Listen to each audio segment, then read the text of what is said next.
Welcome to this Windows and Computer channel, and today we are the second Tuesday of the month of September already, and it's Patch Tuesday. Yes, that time when Windows 7, Windows 8.1, and Windows 10 users are getting updates to fix the problems with security and sometimes a little bit of bugs at the same time. So mine went out without a glitch. I had no problems. It was pretty quick, actually, a very quick install time. So I don't know if it's just because there's not that much updates. I don't know. We'll have a clearer idea as I will see the blog post from Microsoft a little later. And of course, so we'll come back to what was in there maybe tomorrow. Just question of knowing what it actually fixed in the security updates. But, you know, it's important to do your updates, please, because there's a lot of security fixes in here. And if we look at the Windows 10 updates here that we have, this is what we've got. We've had the cumulative update here for my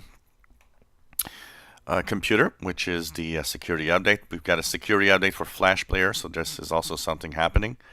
There's another here. Well, wait, here is an update so there's a specific update here, and there's a cumulative update here. So it's kind of interesting to see that these three updates were here.